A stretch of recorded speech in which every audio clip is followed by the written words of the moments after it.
Assalamualaikum warahmatullahi wabarakatuh. Perkenalkan, nama saya Muhammad Zaki Saputra. Hari ini saya akan menjelaskan seluruh materi tentang arsitektur dan organisasi komputer. Pada penjelasan kali ini, saya akan menggunakan metode Silent Teaching Video atau bisa dikatakan sebagai video pembelajaran sunyi, yang dimana video ini tidak memiliki suara belakang, suara musik belakang, tidak ada orang sekitar yang sedang melihat penjelasan ini. Sebelum kita masuk ke penjelasan, pertama-tama saya ingin mengucapkan terima kasih kepada Pak Agus yang telah memberikan saya kesempatan untuk penjelasan kali ini. Ada beberapa tujuan dari beberapa materi. Yang pertama ada organisasi dan arsitektur komputer. Ini menjelaskan perbedaan tentang arsitektur komputer dan organisasi komputer. Lalu ada evolusi dan performa komputer, menjelaskan perkembangan teknologi komputer dari generasi awal hingga sekarang. Lalu ada representasi data komputer yang berupa cara konversi. Lalu ada karakter ASCII. Kemudian ada fungsi dan interkoneksi komputer yang menjelaskan fungsi dasar interkoneksi itu tersendiri, seperti pemrosesan data, penyimpanan, transfer, dan kontrol data. Lalu ada interupsi, berupa perbedaan antara interupsi perangkat keras dan perangkat lunak serta mekanismenya. Lalu ada set instruksi yang menjelaskan tipe instruksinya, yang berupa data movement, arithmetic, lalu kontrol, dan memahami addressing mode. Lalu ada memori yang menjelaskan kecepatan, kapasitas, dan volatilitas. Yang terakhir ada unit input dan output yang menjelaskan berbagai perangkat input-output dan cara pengelolaannya di dalam sistem komputer. Pertama kita masuk ke organisasi dan arsitektur komputer. Di sini ada beberapa perbedaan melalui pengertiannya. Pada arsitektur komputer, ia berupa desain sistem komputer dari sudut pandang pemrograman. Hal ini dilihat langsung oleh programmer. Contohnya berupa set instruksi, format data, mode alamat, dan lain-lain. Ini bersifat logis, lalu konseptual. Lalu ada organisasi komputer. Ia berupa cara implementasi fisik dari arsitektur itu sendiri. Hal ini dilihat oleh insinyur perangkat keras. Lalu ada teknisi sistem. Contohnya berupa jalur data, sinyal kontrol, lalu ada pengatur memori. Hal ini bersifat fisik dan implementatif. Analogi sederhananya yaitu arsitektur berupa denah rumah yang terdapat jumlah kamar, ada pintu, dan fungsi ruangan itu sendiri. Lalu organisasinya, ya terdapat pipa, kabel listrik, dan struktur bangunan sebenarnya. Yang menjadi perbedaan dasarnya ialah arsitektur adalah apa yang kita lihat, sedangkan organisasi ialah apa yang dibalik dari apa yang kita lihat itu juga. Lalu ada struktur dasar komputer. Pertama ada unit pemrosesan pusat atau disebut CPU. Komponen ini memiliki terdiri dari ALU, CU, dan register. Komponen ini merupakan komponen utama yang mengeksekusi instruksi. Lalu kita mempunyai memori yang berguna sebagai tempat penyimpanan data dan instruksi yang sedang digunakan. Lalu ada unit input dan output yang berupa alat untuk berkomunikasi antar pengguna dan komputer, seperti keyboard, printer. Lalu ada sistem interkoneksi yang berupa jalur atau bus yang menghubungkan semua komponen di atas. Perannya dalam perancangan sistem, ia berperan sebagai menentukan jenis instruksi yang bisa dijalankan, menentukan bagaimana memori diakses, lalu memengaruhi kompatibilitas perangkat guna.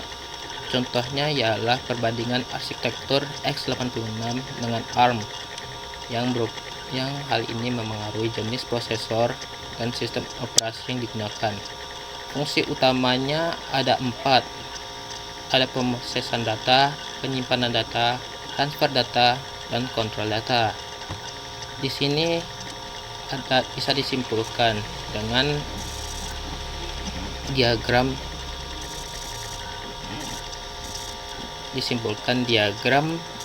alur dari arsitektur itu sendiri. Ada input mengarah ke CPU, memori ke CPU, bus ke CPU, lalu outputnya dari CPU. Di sini dijelaskan bahwa bus merupakan jalur utama interkoneksi data, sedangkan CPU menjadi pusat koordinasi seluruh aktivitas sistem. Kita masuk ke evolusi dan performa komputer. Di sini terdapat 5 generasi komputer. Generasi pertama ialah tabung vakum. Ia berukuran besar. Lalu benda itu panas dan performa lambat. Kedua ada transistor. Benda ini lebih kecil dan lebih cepat. Ketiga ada IC yang berguna multitasking awal dan hal ini lebih hemat daya. Keempat, mikroprosesor. Ini sebagai komputer pribadi atau PC di era digital modern. Lalu era saat ini, kelima, yang terdapat kecerdasan buatan atau AI.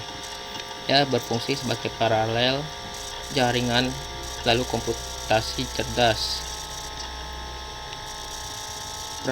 Berdasarkan dari peralihan teknologi tiap generasi, hal ini menyebabkan peningkatan performa besar-besaran, misalnya dari ribuan instruksi per detik yang berasal dari generasi 1 hingga miliaran per detik yang berupa generasi kelima.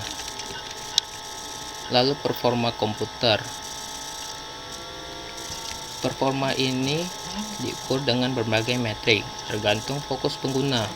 Pertama ada clock speed, kedua MIPS, ketiga ada flops, lalu ada latency dan throughput. Dari generasi komputer tersebut dijelaskan dari hukum Moore atau hukum Moore's Law, berupa jumlah transistor dalam chip komputer akan berlipat 2 setiap kurang lebih 18 bulan, yang artinya performa naik, ukuran turun, dan biaya efisien. Lalu hal ini tidak berlaku selamanya, tapi menggambarkan dorongan industri untuk terus meningkatkan efisiensi dan kecepatan. Komputer adalah mesin elektronik yang hanya mengenal 2 keadaan, seperti ada arus yang berupa bernilai 1 dan tidak ada arus berupa nilai 0. Alasannya menggunakan binar yang terdapat 0 dan 1 ialah semua informasi berupa angka, teks, suara, gambar yang harus diubah menjadi kombinasi 0 dan 1 agar bisa diproses. Terdapat beberapa sistem bilangan umum yang digunakan, ada binar, oktal, desimal, dan heksadesimal. Alasan heksa dan oktal lebih sering digunakan karena hal ini lebih ringkas dalam menulis binar panjang yang berupa lebih cepat dibaca oleh para teknisi. Selanjutnya ada konversi bilangan. Contoh sederhananya ialah binar ke desimal. Lalu ada representasi bilangan negatif atau komplement. Karena komputer tidak punya tanda minus, maka angka negatif direpresentasikan dengan teknik komplement. Ada ones komplement dan twos komplement. Lebih sering digunakan twos komplement karena operasi penjumlahan dan pengurangan tetap berlaku normal, lalu tidak ada sirkuit tambahan untuk tanda negatif. Lalu ada representasi karakter berupa ASCII. Inilah huruf, simbol, dan angka direpresentasikan dengan kode angka. Ada A besar, A kecil, dan 0 yang sudah ditandakan sebagai desimal. Lalu desimal ini dikonversi sebagai bilangan biner yang akan dibaca oleh sistem komputer. Setiap huruf dikonversi menjadi angka, lalu angka menjadi biner, lalu binerlah yang diproses oleh mesin. Mengapa huruf diberikan angka desimal terlebih dahulu oleh ASCII? Karena hal ini hanya mengenal angka biner, bukan huruf komputer yang mengerti A atau Z seperti manusia. Jadi huruf, simbol, angka, dan kontrol semuanya perlu diterjemahkan ke dalam angka. Ada angka-angka ASCII memang ditentukan secara standar oleh manusia. Jadi bilangan desimal dengan huruf-huruf tersebut sudah ditentukan oleh manusia berupa urutan karakter. Nilai desimal tetap untuk setiap karakter. Dan hal ini supaya semua komputer di dunia bisa saling memahami data teks dengan cara yang sama. Struktur ini disederhanakan mulai dari 0 sampai 31 untuk karakter kontrol. Lalu ada 32 hingga 47 berupa simbol. Lalu 48 hingga 57 untuk angka 0 sampai 9. Lalu ada 65 sampai 90 untuk huruf kapital. Dan angka 97 sampai 122 untuk huruf kecil. Dan masih beberapa hingga 255 angka desimal ASCII. Selanjutnya kita masuk ke fungsi dan interkoneksi komputer. Ada 4 fungsi dasar. Terdapat pemrosesan data, penyimpanan data, pemindahan data, dan kontrol data. Contoh ringkasnya seperti kita membuka foto. File dibaca dari penyimpanan yang berupa fungsi penyimpanan, lalu dikirim ke RAM dan GPU yang berupa fungsi pemindahan, diproses oleh CPU untuk ditampilkan yang berupa fungsi pemrosesan.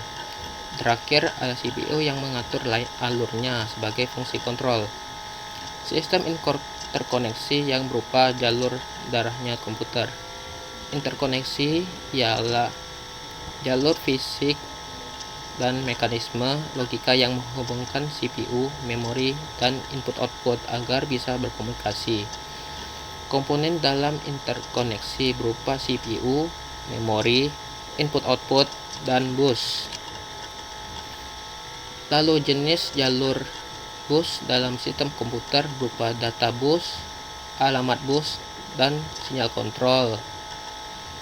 Analoginya berupa data bus ialah mobil yang membawa barang, alamat bus yang berupa alamat rumah yang dituju, lalu kontrol sinyal bus berupa polisi lalu lintas yang mengatur siapa jalan, siapa yang berhenti, lalu hubungan CPU dan input-output melalui interupsi berupa komputer modern tidak menunggu setiap alat input selesai, dan lalu digunakan sebagai sistem interupsi yang berupa perangkat input-output memberikan sinyal ke CPU jika sudah siap.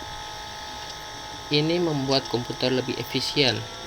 Lalu di sini ada alur bagaimana bagaimana komponen melakukan interkoneksi dalam komputer. Analoginya bisa dikatakan komputer itu sebagai kota, CPU sebagai pusat kota, memori sebagai penyimpanan, input-output sebagai kapal atau barang yang masuk.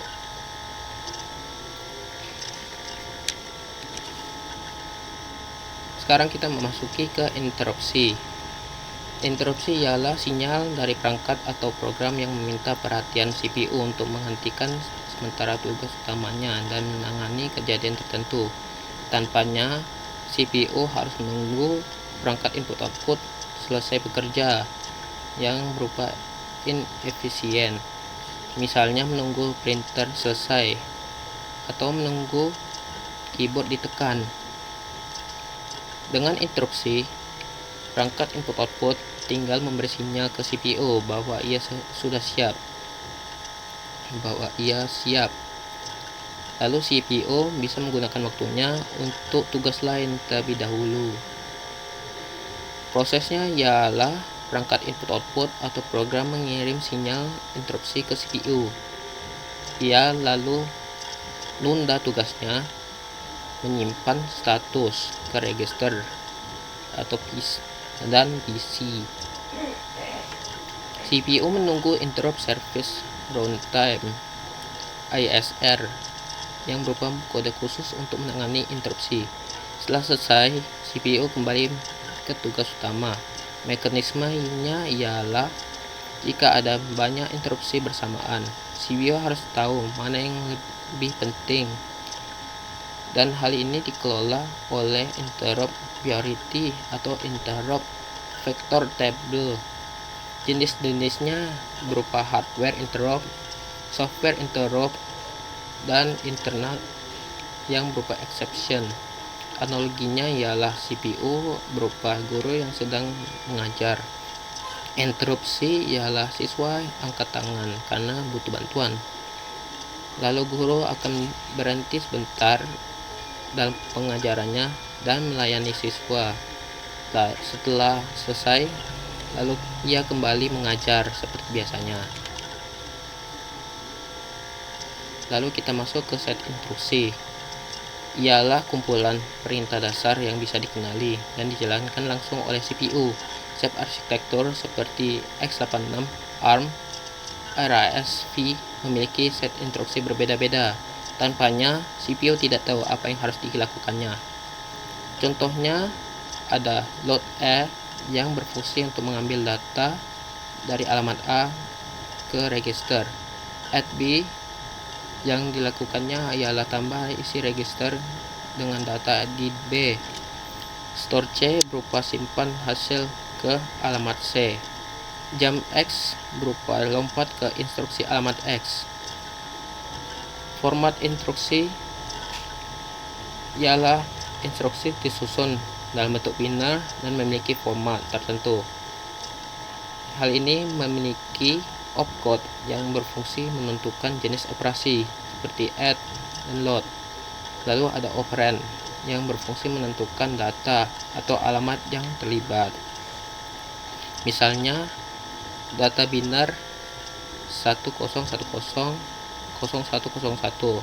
yang berarti add ke register A dengan isi alamat 0101. Ada berbagai jenis instruksi. Ada data movement, lalu ada arithmetic atau logic, lalu ada control atau flow, input output, lalu ada mode pengalamatan yang berupa immediate, direct, indirect, register, dan indexed. Mode pengalamatan penting supaya program bisa fleksibel menangani data yang berupa data langsung, data dari memori, data dari array, dan pointer. Lalu eksekusi instruksi oleh CPU yang berupa fetch, decode, execute, store. Inilah yang disebut sebagai fetch, decode, execute cycle. Di sini ada siklus eksekusinya yang dilakukan oleh CPU. Lalu kita memasuki ke memori. Tanpa memori, CPU tidak punya tempat untuk menyimpan instruksi yang akan dijalankan, lalu data yang sedang diproses, dan hasil yang perlu disimpan sementara. CPU butuh memori secepat mungkin, tapi juga butuh kapasitas besar dan memiliki hemat biaya. Maka dibuatlah sistem hierarki memori. Ada virtual memory atau memori palsu. Komputer bisa menggunakan ruang kosong di penyimpanan berupa HDD atau SSD sebagai tambahan RAM palsu. Saat RAM penuh, sebagian data dipindahkan ke disk, lalu dibuat seolah-olah komputer punya RAM besar, lalu diatur oleh sistem operasi. Tetapi hal ini lebih lambat dibandingkan RAM yang asli. Lalu cache memori, tujuannya yaitu mempercepat akses dan menghindari CPU bolak-balik ke RAM yang lebih lambat. Jenisnya ialah L1 cache, L2 cache, dan L3 cache. Cache bekerja secara otomatis dengan prinsip temporary locality. Lalu ada spatial locality. Adapun hierarki memori, ini ada urutannya dari tercepat dan terkecil hingga terlama dan terbesar. Ada register, cache, RAM, storage, dan optical. Adapun tipe memori lain seperti ROM, EEPROM atau flash, lalu ada CMOS. Lalu kita memasuki ke unit input dan output.